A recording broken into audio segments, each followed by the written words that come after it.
الحمد للہ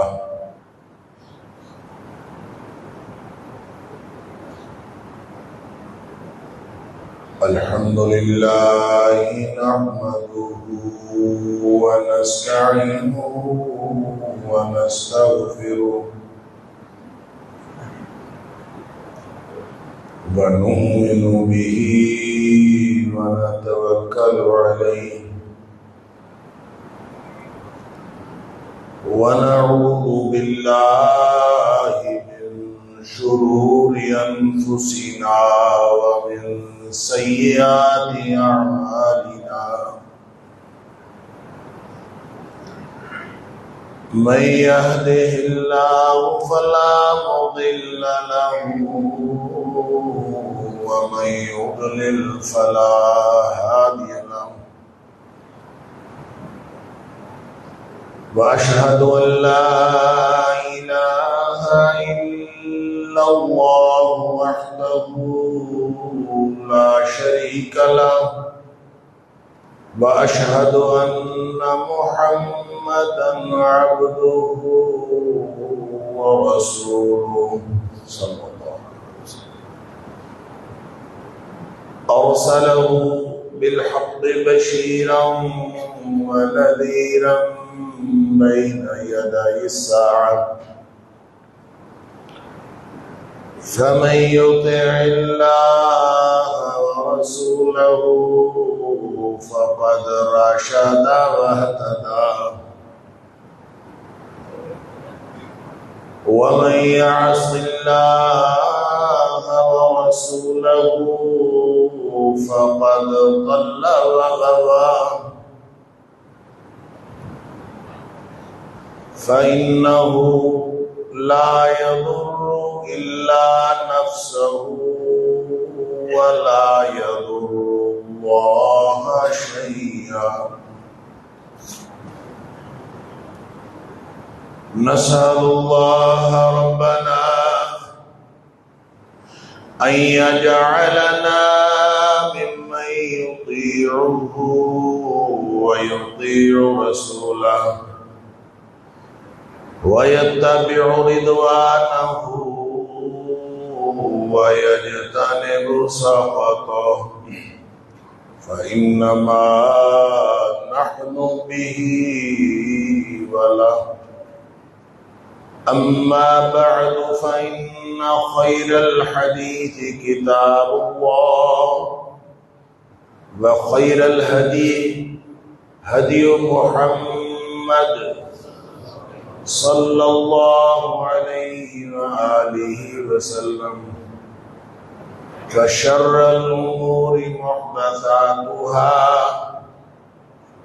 وكل محدثة بدعة وكل بدعة ضلالة وكل ضلالة في النار فأعوذ بالله السميع العليم من الشيطان الرجيم من همزه ونفخه ونفثه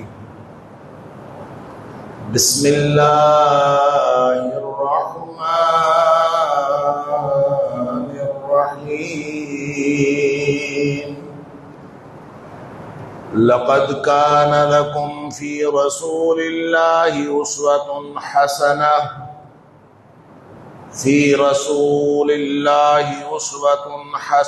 لمن كان يرجو الله واليوم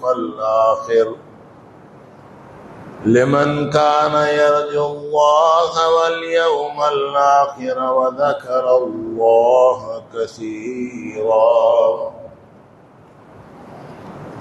یقیناً تمہارے لیے رسول اللہ صلی اللہ علیہ وسلم کی ذات اقدس میں بہترین نمونہ ہے، ہر اس شخص کے لیے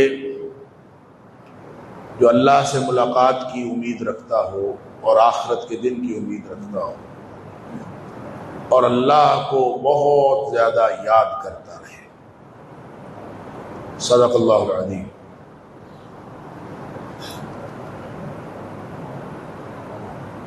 اللہ کے دین کا معیار اللہ کے دین کا مدار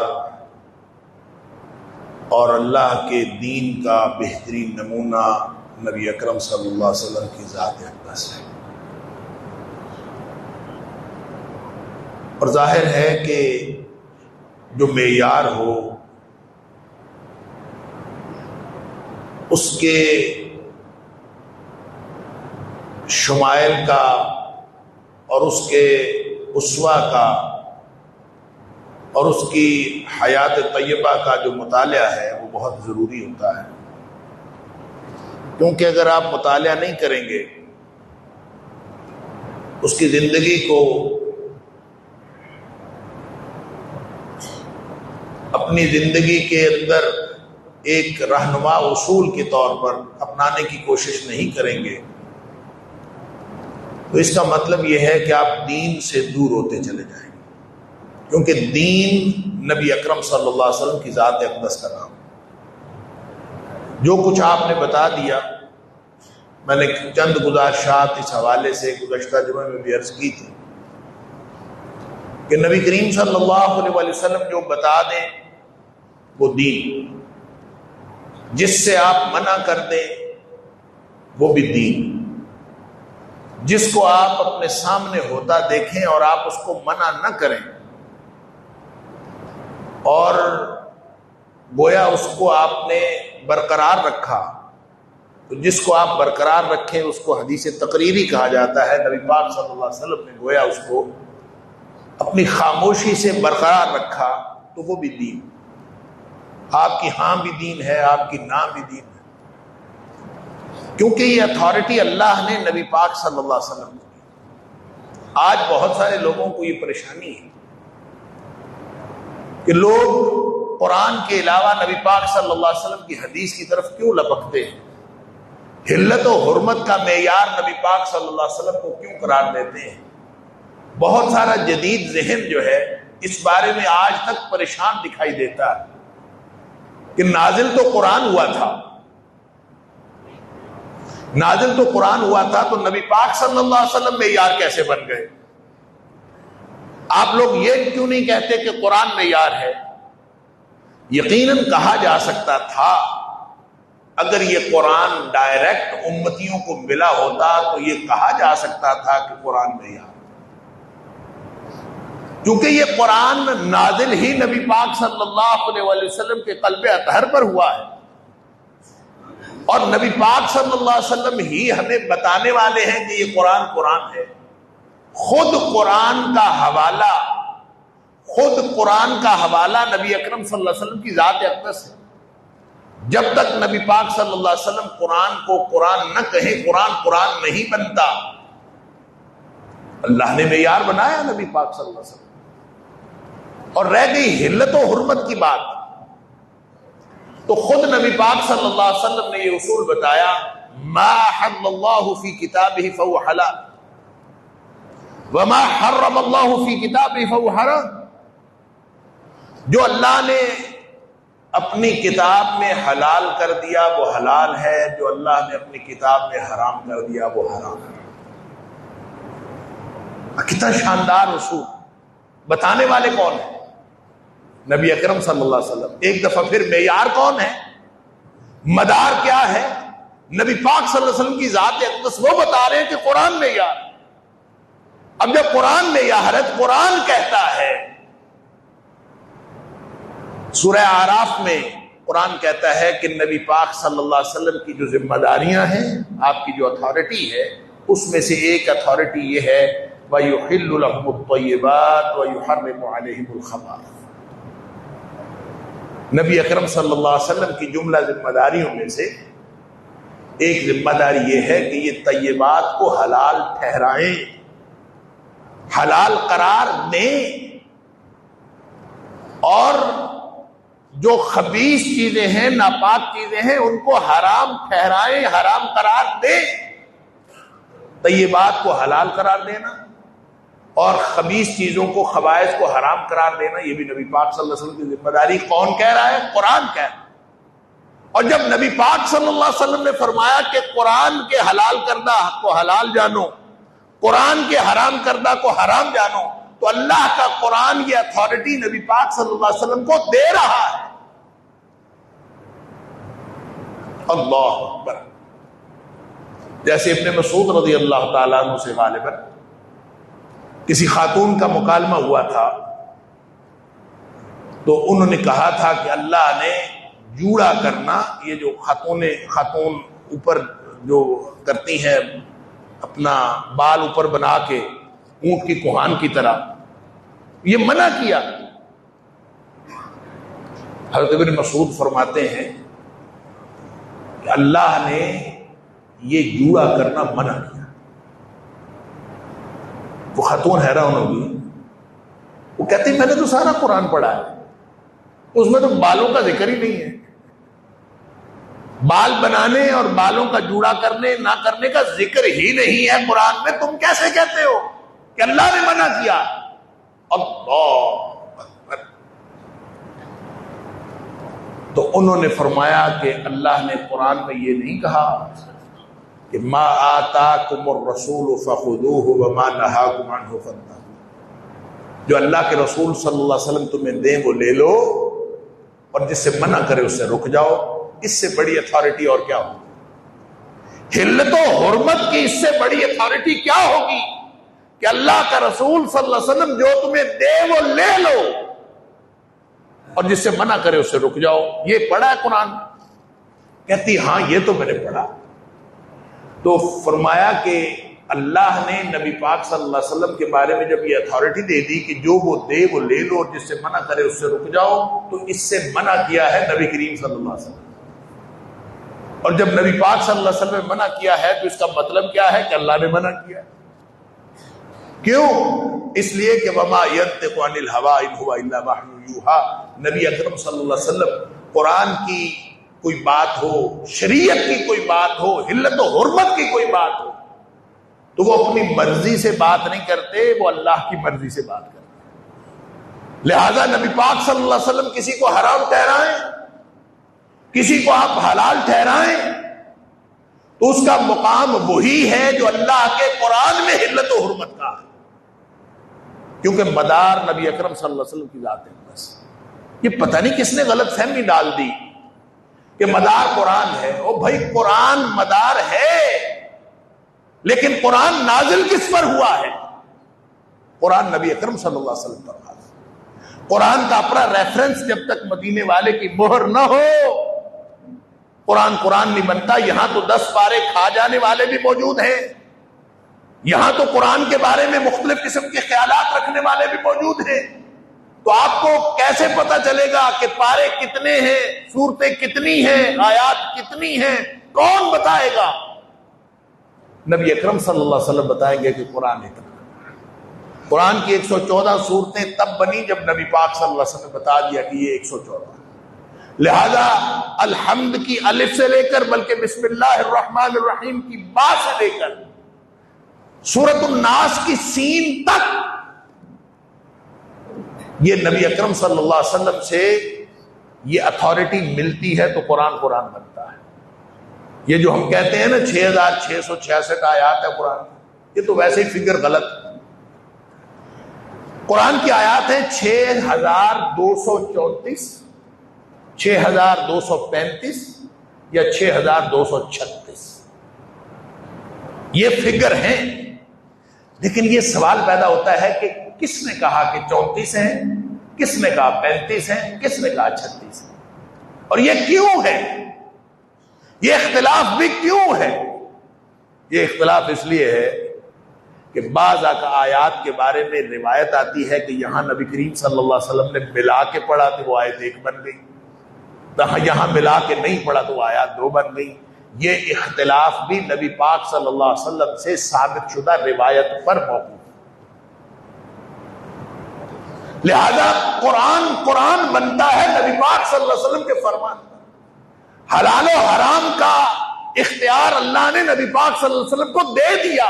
وَيُحِلُّ لَهُمُ الطَّيِّبَاتِ وَيُحَرِّمُ عَلَيْهِمُ الْخَبَائِثَ وَمَا آتَاكُمُ الرَّسُولُ فَخُذُوهُ وَمَا نَهَاكُمْ عَنْهُ فانتهوا وما ينطق عن الهوى ان هو الا وحی یوحی. اللہ نے نبی پاک صلی اللہ علیہ وسلم کو اختیار دے دیا. اب نبی پاک صلی اللہ علیہ وسلم حلال اور حرام کی فہرست بتا رہے ہو یا اللہ کا قرآن بتا رہا ہو، دونوں کا مطلب ایک ہی ہے. اللہ نے حلال حرام کر دیا تو بھی وہ حلال حرام ہے، نبی اکرم صلی اللہ علیہ وسلم نے حلال حرام کر دیا تو بھی حلال ہے.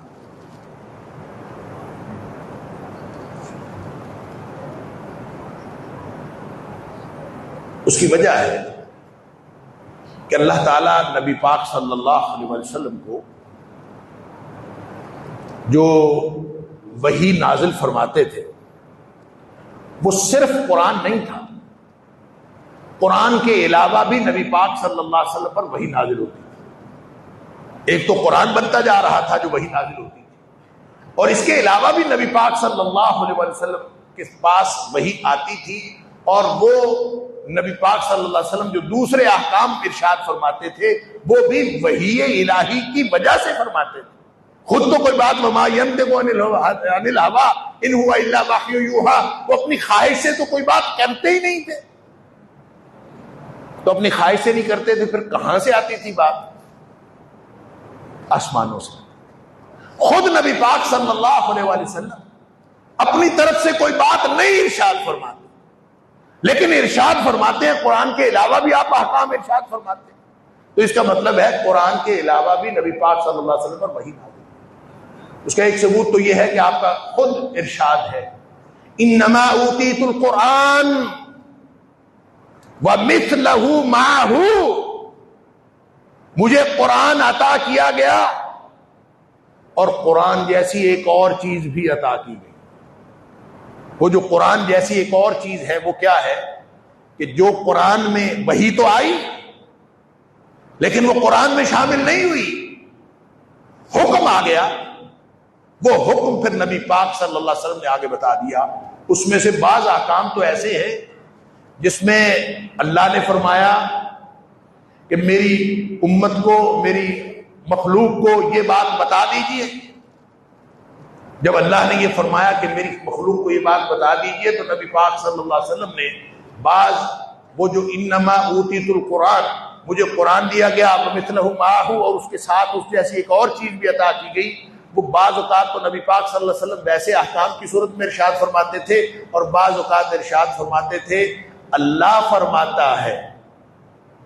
یہ نہیں فرماتے تھے کہ میں کہہ رہا ہوں، بلکہ فرماتے تھے نبی پاک صلی اللہ علیہ وسلم فرماتے تھے اللہ فرماتا ہے. اور راوی جب حدیث کی کتاب میں بیان کرتا ہے وہ کہتا ہے میں نے فلاں سے سنا اپنے استاد سے، استاد نے فلاں سے سنا، استاد نے فلاں صحابی سے سنا، صحابی نے اللہ کے رسول صلی اللہ علیہ وسلم سے سنا کہ اللہ کے رسول صلی اللہ علیہ وسلم فرماتے تھے اللہ فرماتا ہے. یعنی بات اللہ کی ہے، قرآن میں نازل نہیں ہوئی، قرآن کے علاوہ نازل. اللہ کی بات جو نبی کریم صلی اللہ علیہ وسلم بتا رہے اللہ فرما رہا، اور اس کو محدثین کی اصطلاح میں حدیث قدسی کہتے ہیں. حدیث قدسی وہ حدیث ہوتی ہے جس میں نبی پاک صلی اللہ علیہ وسلم یہ فرمائے اللہ یہ فرما رہا.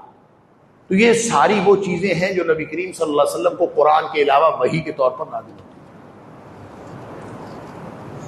جب یہودیوں کے ساتھ پہلا معاملہ ہوا سورہ حشر کے اندر، اللہ تعالیٰ نے بیان کیا کہ گھیرا ڈال لیا گیا اور ان کے درخت تھے بہت گھنے، یہودیوں کے جہاں قبائل تینوں بیٹھے تھے، بنو نذیر، بنو قریظہ اور بنو قینقاع، وہاں پہ بہت شدید گھنے جنگل تھے اور باغات تھے کھجوروں کے اور دیگر پھلدار درخت تھے. اللہ اکبر. اب وہ گھیرا ڈالا گیا تو ظاہر ہے کہ باغات کی کثرت تھی، اس کی وجہ سے وہ گھیرا جو ہے وہ لمبا ہوتا چلا گیا، ان کو تحفظ حاصل تھا. تو نبی کریم صلی اللہ علیہ وسلم نے حکم دیا کہ یہ کچھ درخت جو ہیں یہ کاٹ دیے جائیں. آپ نے حکم دیا یہ فلاں درخت کاٹ دو، فلاں چھوڑ دو، فلاں کاٹ دو، فلاں چھوڑ دو، فلاں کاٹ دو، فلاں چھوڑ دو. اب ظاہر ہے نبی پاک صلی اللہ علیہ وسلم کا حکم تھا کاٹ دیے گئے درخت. پھلدار درخت کاٹ دیے، کھجوروں کے درخت کاٹ دیے. حالانکہ جو اسلام کا عمومی اصول ہے، جنگ میں نہیں پھلدار درخت نہیں کاٹے جاتے. لہذا بعض لوگوں کے دلوں میں خیال پیدا ہوا کہ پھلدار درخت تو جنگ میں بھی نہیں کاٹے جاتے، تو یہ تو کوئی جنگ باقاعدہ ہو بھی نہیں رہی، صرف گھیرا ہی ڈالا ہوا ہے، تو یہ آپ نے ہمیں حکم دے دیا کہ درخت کاٹ دیے. تو یہ پتہ نہیں اب یہ درخت کاٹنا درست ہے کہ نہیں. نبی کریم صلی اللہ علیہ وسلم نے حکم دیا تھا، آپ کے حکم سے درخت کٹوائے گئے تھے، لیکن لوگوں کے دلوں میں خیال پیدا ہو گیا کہ پھلدار درخت کاٹنا پتہ نہیں ٹھیک ہے کہ نہیں. اللہ تعالیٰ نے قرآن بنا کے نازل کیا، فرمایا ما قطعتم من لینۃ او ترکتموها قائمۃ علی اصولها فباذن اللہ. یہ جو درخت تم نے کچھ کاٹے ہیں نا، اور کچھ درختوں کو اپنے تنوں پر چھوڑ دیا ہے، فباذن اللہ، یہ اللہ کے حکم سے ہوا. یعنی نبی پاک صلی اللہ علیہ وسلم نے کٹوائے تھے. قرآن میں تو کہیں حکم نہیں ہے کہ کاٹ دو. قرآن نے یہ تو بتایا کہ یہ جو کاٹنے کا حکم دے رہے تھے نبی پاک صلی اللہ علیہ وسلم، یہ اللہ کے حکم سے دے رہے تھے. اللہ اکبر، اللہ کے حکم سے یہ دے رہے تھے، لیکن اللہ کا حکم آیا کہاں؟ قرآن میں تو نہیں ہے.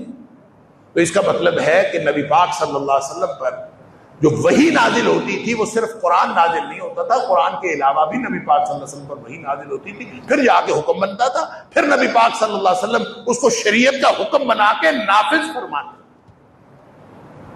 لہذا اللہ نے لوگوں کے دلوں کی یہ خلش دور فرما دی، اور اصول وہی ہے وما ينطق عن الهوى ان هو الا وحی یوحى. نبی کریم صلی اللہ علیہ وسلم اپنی مرضی سے کھجوروں کے درخت نہیں کٹواتے، اپنی مرضی سے نہیں بولتے.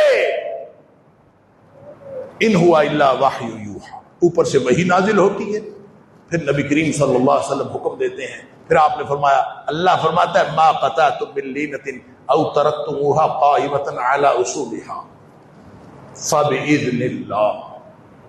یہ جو درخت تم نے تو کہا نا کہ پتہ نہیں حکم آیا کہ نہیں آیا، تمہارے دل میں تو یہ تردد پیدا ہوا نا. اللہ فرماتا ہے جس جس درخت کو نبی کریم صلی اللہ علیہ وسلم نے کاٹنے کا حکم دیا اور جس جس درخت کو آپ نے چھوڑنے کا حکم دیا، یہ سارا ہی اللہ کی طرف سے تھا. یعنی اللہ کی طرف سے یہ حکم نہیں آیا کہ کچھ کاٹ دو اور کچھ چھوڑ دو، بلکہ اللہ کی طرف سے حکم یہ آ رہا تھا فلاں درخت کاٹ دو اور فلاں چھوڑ دو. سبحان اللہ. ما قطعتم من لینۃ او ترکتموها قائمۃ علی اصولها، جو جو تم نے کاٹا ہے، جو جو تم نے چھوڑا ہے، فباذن اللہ، ان سب کا حکم اللہ کی طرف سے آیا. اللہ اکبر. حضرت عائشہ صدیقہ اور حضرت حفصہ رضی اللہ تعالی عنہما، دونوں کا آپس کا معاملہ تھا، سبیل دونوں نے آپس میں کی. سورہ تحریم کے اندر اللہ تعالیٰ نے فرمایا پلاننگ ان دونوں کی تھی، اور ان کی پلاننگ کے بعد خبر اللہ کو نبی پاک صلی اللہ علیہ وسلم کو مل گئی. حیران ہو گئی حضرت عائشہ رضی اللہ تعالی. آپ کو کس نے بتایا؟ کل 2 افراد کو پتا، کل 2 بندیاں جانتی ہیں یہ بات، اور وہ دونوں سازش میں شامل ہیں. جو بھی تھا ان کا پروگرام تو یہ تھا کہ اصل میں تو خواہش یہ تھی کہ ہمارے پاس زیادہ وقت گزارا کرے نبی پاک صلی اللہ علیہ وسلم. آپ حضرت زینب کے پاس تھوڑا سا زیادہ وقت گزار دیتے تھے. نبی پاک صلی اللہ علیہ وسلم کا معمول یہ تھا کہ آپ جب کبھی مدینہ منورہ میں معمول کے مطابق تشریف فرما ہوتے تھے تو آپ روزانہ عصر کے بعد اپنی تمام ازواج مطہرات کی طرف تھوڑا تھوڑی دیر چکر لگاتے، باری جس کی بھی ہوتی تھی لیکن روزانہ سب کی طرف چکر لگاتے. اس دوران حضرت زینب رضی اللہ تعالیٰ عنہا وہ نبی اکرم صلی اللہ علیہ وسلم کو شہد پلاتی تھی، لہذا وہاں نبی پاک صلی اللہ علیہ وسلم کو دیر تھوڑی لگ جاتی تھی. وہ شہد میٹھا کرنا، پانی میں گھولنا، پھر اس کو شربت بنا کے پلانا، پھر ظاہر ہے اس میں کچھ دیر زیادہ لگ جاتی.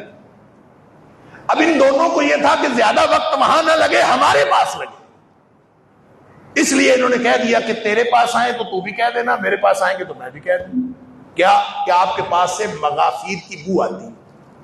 مغافیر ایک بوٹی تھی، ایک درخت تھا، اس سے ایک خاص قسم کی سمیل آتی تھی. اب وہ کوئی حرام بو نہیں تھی، حلال تھی، جیسے کوئی دوائی کھا لے تو کوئی سمیل آنا شروع ہو جائے. لیکن نبی پاک صلی اللہ علیہ وسلم کیونکہ انتہائی نفیس طبیعت کے آدمی تھے، نبی پاک صلی اللہ علیہ وسلم کو اللہ تعالیٰ نے جو طبیعت عطا فرمائی تھی، جو آپ کو مزاج عطا فرمایا تھا، انتہائی نفیس. لہذا آپ کی نفیس طبع نے یہ برداشت نہیں کیا کہ آپ سے اس طرح کی کوئی اسمیل آئے. دونوں کو پتا تھا کہ ہم یہ کہیں گی تو یہ آپ شہد پینا چھوڑ جائیں گے. نبی پاک صلی اللہ علیہ وسلم نے شہد پینا چھوڑ دیا. آپ نے فرمایا کہ میں آئندہ نہیں شہد پیا کروں. اللہ تعالیٰ نے نبی پاک صلی اللہ علیہ وسلم کو یہ خبر بتا دی کہ مسئلہ صرف اتنا ہے، کوئی مغافیر کی بو نہیں آتی، کوئی کچھ نہیں ہوتا. مسئلہ صرف ان دونوں خواتین کا ہے کہ انہوں نے پروگرام بنایا تھا کہ وہاں وقت زیادہ نہ لگے، ہمارے پاس زیادہ وقت لگے، اس لیے انہوں نے یہ بات کہہ دی. مگر نہ ایسے جب آپ نے حضرت عائشہ صدیقہ رضی اللہ تعالیٰ عنہا کے پاس ذکر کیا، وہ حیران ہو گئے. من انباک ھذا، آپ کو بتایا کس نے؟ بات تو ٹھیک ہے، ہم نے اسی لیے کیا، سمجھ آ گئی ساری بات، غلط کیا تھا، غلطی بھی مان. من انباک ھذا، بتایا کس نے؟ اللہ اکبر. نبی اکرم صلی اللہ علیہ وسلم فرمایا نبأنی العلیم الخبیر، مجھے علیم، العلیم اور الخبیر نے بتایا، مجھے اس نے خبر دی ہے. اللہ اکبر. اب وہ جو خبر دی ہے قرآن میں یہ تو ہے، نبأنی العلیم الخبیر، یہ قرآن میں ہے، سورۃ احزاب، کہ مجھے یہ خبر اللہ نے دی ہے، العلیم الخبیر نے دی ہے. لیکن اللہ نے خبر کیسے دینی تھی؟ وحی کے ذریعے دینی تھی نا. اس کا مطلب ہے وحی آئی ہے نا، وحی آئی ہے تو خبر آئی ہے. تو وہ وحی کہاں ہے؟ قرآن میں تو نہیں ہے. پورے قرآن میں کسی جگہ پہ یہ خبر نہیں ہے کہ یہ معاملہ یہ تھا. عائشہ صدیقہ رضی اللہ تعالیٰ عنہ اور حضرت حفصہ رضی اللہ تعالیٰ عنہ کہ وہ سارے معاملے کے بارے میں اللہ نے خبر دی ہو، یہ قرآن میں موجود نہیں ہے. تو یہ کہاں ہے؟ یہ کب آئی؟ یہ وہ وحی ہے جو نبی پاک صلی اللہ علیہ وسلم فرماتے ہیں کہ مجھے قرآن جیسی ایک اور چیز اس کے علاوہ بھی عطا فرمائی. وحی نازل ہوتی تھی نبی پاک صلی اللہ علیہ وسلم. اس لیے مسئلہ شریعت کا وہ ہو جو قرآن میں بیان ہوا ہے تو، اور مسئلہ وہ ہو جو قرآن میں بیان نہیں ہوا تو، اس کا معیار اور مدار نبی اکرم صلی اللہ علیہ وسلم کی ذات. کیونکہ وہ مسئلہ جو قرآن میں بیان ہو گیا اس کی وضاحت بھی میں اور آپ نہیں کر سکتے. آج اٹھنے والا کوئی جدید ذہن اس کی وضاحت نہیں کر سکتا. کسی کو یہ اختیار نہیں ہے کہ وہ آج اٹھے اور اٹھ کے کہے کہ قرآن کی اس آیت کا اصل مطلب یہ ہے، آج تک کسی کو پتہ ہی نہیں چلا. کوئی اٹھے اور کہے کہ ان 1400 سالوں میں کوئی قرآن کو سمجھ نہیں سکا اور قرآن کی اصل سمجھ مجھے آئی ہے. یہ دعویٰ کوئی اس لیے نہیں کر سکتا کہ نبی کریم صلی اللہ علیہ وسلم پر صرف قرآن نازل ہی نہیں ہوا، ساتھ ذمہ داری بھی نازل ہوئی ہے. وَأَنزَلْنَا إِلَيْكَ الذِّكْرَ لِتُبَيِّنَ لِلنَّاسِ مَا نُزِّلَ إِلَيْهِمْ. اے حبیب صلی اللہ علیہ وسلم، یہ قرآن ہم نے آپ کی طرف نازل کیا ہے، اور اس لیے نازل کیا ہے تاکہ آپ لوگوں کو بتا دیں، واضح کر دیں، تبیین کر دیں، وضاحت فرما دیں، بیان کر دیں، کھول کے بیان کر دیں ما نزل الیہم، کہ ان کی طرف کیا نازل ہوا. یہ اختیار کس کا؟ نبی کریم صلی اللہ علیہ وسلم. اور ساتھ یہ حکم آ گیا یا ایھا الرسول بلغ ما انزل الیک من ربک. اے اللہ کے رسول صلی اللہ علیہ وسلم، جو آپ کی طرف نازل ہوا ہے آپ کے رب کی طرف سے، بلغ، پہنچا دیجیے، اور اگر آپ نے یہ نہ پہنچایا فما بلغت رسالتہ، اس کا مطلب ہوگا کہ آپ نے اللہ کا پیغام ہی نہیں پہنچایا۔ تو اس کا مطلب ہے نبی کریم صلی اللہ علیہ وسلم نے پیغام پہنچایا نا، آپ نے وضاحت کر کے دکھائی نا۔ وَأَنزَلْنَا إِلَيْكَ الذِّكْرَ لِتُبَيِّنَ لِلنَّاسِ مَا نُزِّلَ إِلَيْهِمْ کا مطلب پتہ کیا ہے؟ کہ قرآن کا ایک بھی مفہوم، قرآن کی کسی ایک آیت کا، کسی ایک کلمے کا، کسی ایک کلمے کا کوئی مفہوم جس کا جاننا ہماری کامیابی کے لیے ضروری تھا، یہ سوال ہی پیدا نہیں ہوتا کہ نبی کریم صلی اللہ علیہ وسلم اس کی وضاحت نہ کر کے گئے۔ یہ سوال ہی پیدا نہیں ہوتا۔ یہ ہو سکتا ہے کہ بعض قرآن کی ایسی آیات ہیں، خود قرآن نے کہا منہ آیات محکمات ہن ام الکتاب واخر متشابہات، کچھ آیات ایسی ہیں جو محکم ہیں اور وہ کتاب کی اصل ہے، سورہ آل عمران کے اندر فرمایا واخر متشابہات، اور کچھ آیات ایسی ہیں جو متشابہ ہے، جس کا مفہوم ہر شخص کے علم میں نہیں آ سکتا، جس کا مفہوم ہمارے علم میں نہیں آ سکتا وہ تو چھوڑ دی۔ سورہ یہ جو حروف مقطعات ہیں سورتوں کے شروع میں، نبی پاک صلی اللہ علیہ وسلم نے کوئی مفہوم متعین نہیں کیا، ہم اس کا ترجمہ کرتے ہوئے کہتے ہیں اللہ جانتا ہے، اس کی بات ختم۔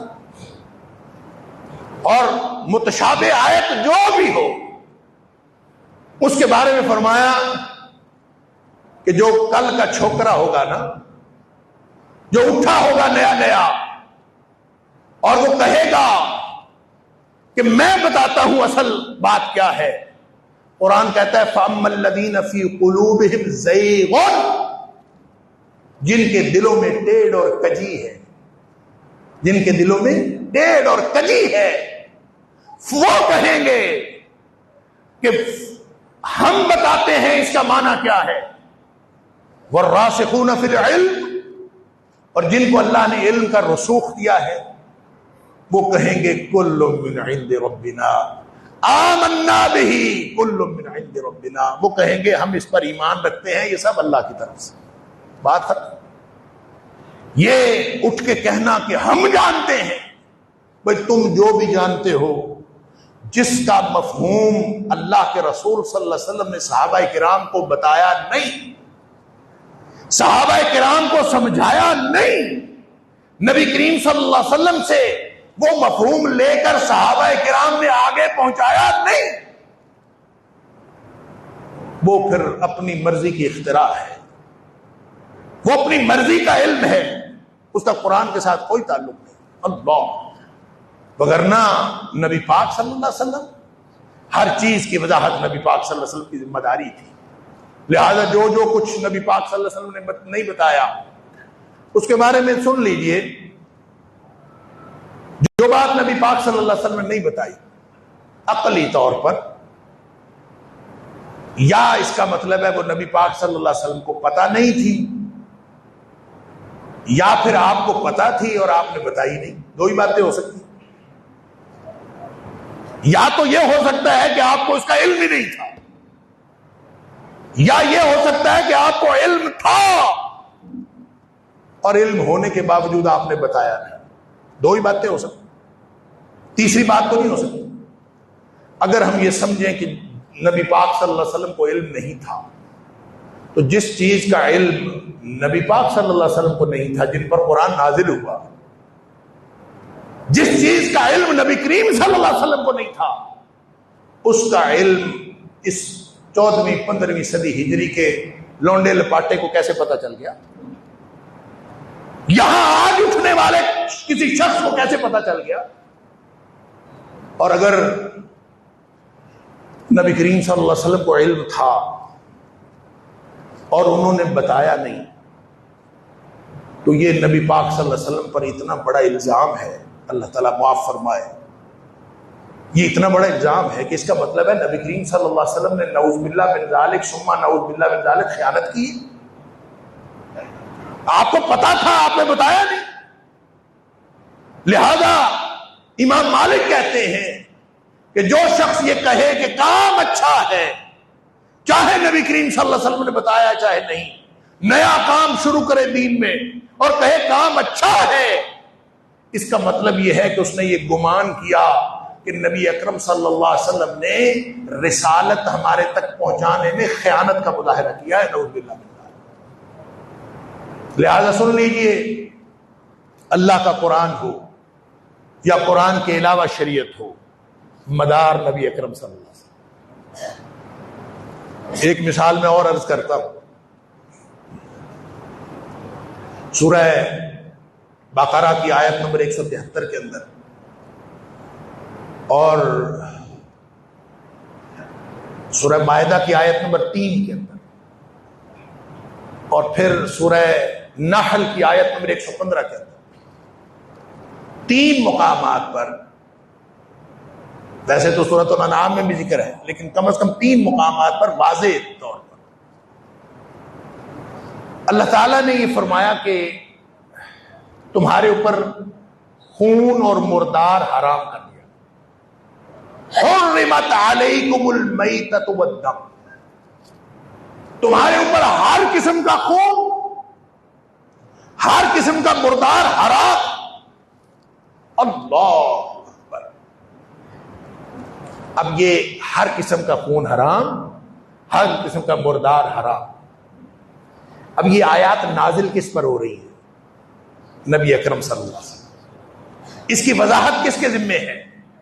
نبی اکرم صلی اللہ علیہ وسلم۔ وَأَنزَلْنَا إِلَيْكَ الذِّكْرَ لِتُبَيِّنَ لِلنَّاسِ مَا نُزِّلَ إِلَيْهِمْ۔ اے حبیب صلی اللہ علیہ وسلم، مردار حرام ہے، خون حرام ہے، اس کا کون بتائے گا؟ یہ قیامت والے دن تک لوگ اس کے بارے میں سوال کریں گے کہ مردار حرام ہے تو پھر مچھلی کھانی ہے کہ نہیں کھانی؟ سوال تو ہوگا نا۔ مچھلی پھر ذبح کر کے کھانی ہے؟ ہم تو مچھلی کھا لیتے ہیں نا ویسے ہی۔ اللہ اکبر۔ ہر قسم کا مردار حرام، المیتہ اور الدم، ہر قسم کا خون حرام، تو پھر یہ مچھلی حلال کیسے ہوگی؟ یہ جو کہتے ہیں نا کہ ہمارے لیے معیار صرف قرآن ہے، ان سے پوچھے یہ آیت نبی اکرم صلی اللہ علیہ وسلم پر نازل نہیں ہوئی؟ اس کی وضاحت نبی کریم صلی اللہ علیہ وسلم کے ذمے نہیں تھی؟ اور آپ نے پھر وضاحت فرمائی، آپ نے فرمایا ہاں ہر مردار حرام ہے اور ہر خون حرام ہے۔ احلت لکم میتتان ودمان، نبی پاک صلی اللہ علیہ وسلم نے فرمایا 2 خون حلال ہیں، 2 مردار حلال۔ اللہ فرماتا ہے سارے حرام، نبی پاک صلی اللہ علیہ وسلم فرماتے ہیں 2 حلال۔ کس کو مانو گے؟ نبی پاک صلی اللہ علیہ وسلم کی بات کو مانو گے یا اللہ کے قرآن کی بات کو مانو گے؟ اگر اللہ کے قرآن کی بات کو مانو گے تو پھر مچھلی تو نہیں کھا سکتے، اس لیے نہیں کھا سکتے کہ وہ ہر قسم کے مردار میں وہ شامل ہے۔ کوئی ذبح کرنے کا پروگرام ہو تو وہ الگ بات ہے، ذبح کیے بغیر مردار نہیں کھایا جا سکتا۔ ہم جو مچھلی کھاتے ہیں یہ نبی پاک صلی اللہ علیہ وسلم کا فرمان ہے، اللہ کا فرمان جو بھی ہے اس کی وضاحت نبی کریم صلی اللہ علیہ وسلم کے ذمے ہے۔ وَأَنزَلْنَا إِلَيْكَ الذِّكْرَ لِتُبَيِّنَ لِلنَّاسِ مَا نُزِّلَ۔ نبی پاک صلی اللہ علیہ وسلم نے وضاحت فرمائی، آپ نے فرمایا 2 خون حلال، 2 مردار حلال۔ مردار ایک مچھلی الحوت والجراد، ایک مچھلی حلال ہے، اور دوسرا مکڑی، یہ جو پتے کھانے والی مکڑی ہے جو ہزاروں لاکھوں کی تعداد میں آتی ہے، اور اس کو اگر پکڑ لیں اور پکڑ کے بس وہ آج بھی کچھ عرب ممالک میں موجود، تو اس کو پکڑ لیں اور بالکل وہ پکڑ کے آپ پکا لیں، وہ تھوڑی دیر بعد پھڑک پھڑک کے مر جاتی ہے۔ اسی طرح مچھلی آپ پکڑتے ہیں، تھوڑی دیر بعد پھڑک پھڑک کے مر جاتی ہے، پھر آپ اس کو کھا لیتے ہیں۔ یہ کس نے حلال کیا ہے؟ نبی اکرم صلی اللہ علیہ وسلم۔ لہذا لقد کان لکم فی رسول اللہ اسوۃ حسنہ، تمہیں قانونی حکم کا معاملہ ہو تو نبی پاک صلی اللہ علیہ وسلم کو دیکھنا پڑے گا، تمہیں کسی چیز کی وضاحت درکار ہو تو نبی پاک صلی اللہ علیہ وسلم کی دیکھنا پڑے گا، اس لیے کہ مدار قرآن کو سمجھانے کا مدار اور معیار بھی نبی اکرم صلی اللہ علیہ وسلم کی ذات ہے، کیونکہ آپ پر یہ آپ کی ڈیوٹی لگی تھی۔ اس لیے نبی پاک صلی اللہ علیہ وسلم فرماتے ہیں ما ترکت شیئا، میں نے ایک بھی چیز ایسی نہیں چھوڑی، یقربکم الی اللہ ویبعدکم من النار الا امرتکم بہ، میں نے ایک بھی چیز ایسی نہیں چھوڑی جو تمہیں اللہ کے قریب کر سکتی تھی اور جہنم سے دور کر سکتی تھی، مگر میں نے تمہیں اس کا حکم دے دیا۔ سبحان اللہ۔